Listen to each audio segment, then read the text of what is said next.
उसके दौरान अगर 2014 से पहले ये हमारा वित्तीय घाटा 6.7% रहता था, जो अब घटकर 5.6% हुआ है। उसी तरह से जो राजस्व घाटा रेवेन्यू डेफिसिट था, जो 2014 से पहले 5.5% था, वो घटकर 2.6% रहा है। ये पैरामीटर्स साबित करते हैं कि हमारा ये बजट इन पैरामीटर पर बहुत खरा उतरता है। अगर प्रति व्यक्ति आय की बात करें तो 2014 से पहले 86,454 रुपये प्रति व्यक्ति आय थी, जो बढ़कर आज 2,72,000 रुपये प्रति व्यक्ति हो गई है। ये उपलब्धि इस बजट की है। और कुल मिलाकर जो बजट हमारी केंद्र सरकारों ने समय समय पर प्रस्तुत किया है, विशेषकर 2014 के, उसके कारण हमारे प्रदेश की अर्थव्यवस्था सुधरी। 2014 से पहले विश्व के आर्थिक पटल पर हमारा देश आर्थिक दृष्टि से 11वें पायदान पर था, 11वें स्थान पर। हमारी सरकारों के हर साल के बजट के कारण, आर्थिक प्रबंधन के कारण और बाकी नीतियों के कारण आज हमारा देश दुनिया के आर्थिक दृष्टि से आर्थिक नक्शे पर 5वें स्थान पर पहुंचा है। और मोदी जी ने जो लक्ष्य लिया है कि 2027 तक इस देश को विश्व की तीसरी आर्थिक शक्ति बनाना है, ये बजट उसकी ओर एक बहुत ही महत्वपूर्ण कदम है। और हमें पूरा विश्वास है कि इस बजट के कारण हमारा जो इस देश की अर्थव्यवस्था को दुनिया की तीसरी शक्ति के रूप में खड़ा करने का है, उस लक्ष्य में प्राप्त करने के लिए सराहनीय योगदान देगा। सरकार ने बजट से पहले ही कोशिश की, जो प्रमुख फसलें, उन फसलों पर न्यूनतम समर्थन मूल्य तय किया। और मुझे बताते हुए प्रसन्नता हो रही है, वो न्यूनतम समर्थन मूल्य लागत से 50% अधिक है, 50% मार्जिन उस पर है। एक तरह से किसान को उसकी लागत पर 50% ज्यादा तो समर्थन मूल्य ही देने की घोषणा सरकार ने की है। और मार्केट में अगर उनको उससे ज्यादा कीमत मिलती है तो वो मार्केट में बेच सकते हैं। बहुत बड़ा काम किसानों की दृष्टि से हमारी सरकार ने इस बजट के अंदर किया है। प्राकृतिक खेती को बढ़ावा देने के लिए 1 करोड़ किसानों को प्रशिक्षण देना, सुविधाएं देना और फिर उनके प्रोडक्ट को सर्टिफाई करके मार्केटिंग की व्यवस्था करने तक की योजना भी इस बजट में है। और किसानों को लाभ देने वाली जो भी योजनाएं हैं, उन पर लगभग 1.5 लाख करोड़ रुपए खर्चा जाएगा। इस तरह से ये जो बड़े समूचा है, उनके कल्याण के लिए, उनके लाभ के लिए जो योजनाएं चल रही हैं, उनका जिक्र मैंने आपसे किया। विशेषकर जो हमारा कर्मचारी वर्ग है, वेतनभोगी क्लास, उनका जो स्टैंडर्ड डिडक्शन 50,000 तक सीमा थी, उसको बढ़ाकर 75,000, पेंशन भोगियों की 15,000 थी, उसको बढ़ाकर 25,000, और जो बाकी हमारे टैक्स पेयर्स हैं, उनको भी जो लिमिट्स है उसमें बढ़ाकर फायदा देने का काम इस बजट के अंदर किया गया।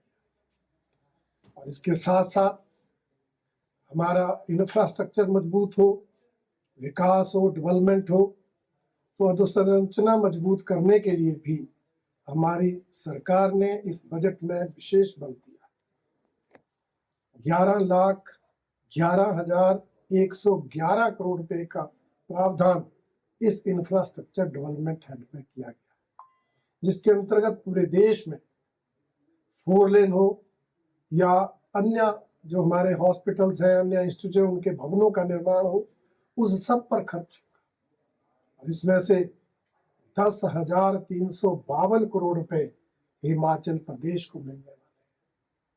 विशेषकर ये बजट जो हमारे 5 4 लेन बन रहे हैं, चाहे वो मटौर से शिमला है, चाहे वो पठानकोट से मंडी है, चाहे वो कीरतपुर से मनाली है, चाहे वो पिंजौर बद्दी नालागढ़ है, और चाहे परवाणु से शिमला है, इन 5 4 लेन्स में को इसमें से बजट मिलने वाला है। और इन 4 लेन्स पे जो 16 सुरंगें निकलनी, उनके लिए भी इसमें से बजट का प्रावधान होगा, ताकि हमारे प्रदेश के अंदर जो रोड नेटवर्क है उसको मजबूती मिलेगी। इसके अलावा 2698 करोड़ रुपए हिमाचल प्रदेश में रेलवे विस्तार के लिए रखे। हमारे प्रदेश के अंदर रेलवे नेटवर्क मजबूत हो, मनुपली बरमाणा रेलवे लाइन के लिए 1700 करोड़ रुपए, अंब तलवाड़ा के लिए 500 करोड़ और चंडीगढ़ बद्दी के लिए 300 करोड़ रुपए बजट का प्रावधान है। और शेष 198 करोड़ जो बाकी हमारे स्टेशन विश्व स्तरीय बनने हैं, चाहे वो शिमला का है, पालमपुर का है, बैजनाथ का है, अंब का है, उसके लिए रखा है। और मुझे बताते हुए बहुत ही प्रसन्नता हो रही है कि अगर आप रेलवे नेटवर्क की दृष्टि से देखेंगे तो जो यूपीए की सरकार 2013 में थी, उस समय जो बजट था उससे 25 गुना ज्यादा बजट रेलवे विस्तार के लिए इस बजट में रखा गया। इसके कारण हिमाचल प्रदेश में रोड नेटवर्क को मजबूती मिलने वाली है। इस तरह से इंफ्रास्ट्रक्चर मजबूती के लिए हमारी सरकार ने काम किया। पिछले साल हिमाचल प्रदेश में आपदा आई, सरकार ने उस आपदा से निपटने के लिए 1782 करोड़ रुपए के बजट का प्रावधान किया। सरकार को एसडीआरएफ एनडीआरएफ के अंतर्गत अलग अलग समय पर अलग अलग किस्तों के रूप में भेजा। और इस बजट में विशेष रूप से हमारे वित्त मंत्री जी ने घोषणा की है कि आपदा के कारण जो नुकसान हुआ है उसकी भरपाई के लिए, चाहे बात पुनर्निर्माण की हो, चाहे बात पुनर्वास की हो, इन दोनों हेड्स में प्रदेश को विशेष आर्थिक सहायता दी जाएगी। हिमाचल वासी वित्त मंत्री जी की घोषणा का बहुत बहुत स्वागत करते हैं। तो यहाँ पर जातिगत जनगणना का विषय उठा तो उन्होंने कहा कि मैं ये मानता हूं इस देश में 4 ही जातियां हैं, 4 ही समूह हैं, गरीब है, युवा है, महिला है और अन्नदाता है। ये 4 वर्ग जो है ये इस देश की शक्ति है, इस देश में महत्वपूर्ण स्थान रखते हैं। और इस बजट के अंदर इन चारों वर्गों के कल्याण के लिए तो योजना बनी ही है, इनके अलावा भी हर वर्ग के हितों का ध्यान रखा गया। जहां तक गरीब वर्ग की बात है, 10 साल से हमारी सरकार है, लगातार बजट में ऐसी योजनाएं चल रही हैं जिनसे गरीबों का उत्थान हो रहा है।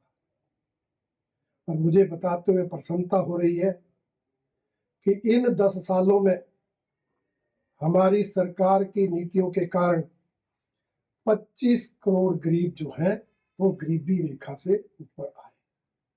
ये उपलब्धि बहुत बड़ी उपलब्धि।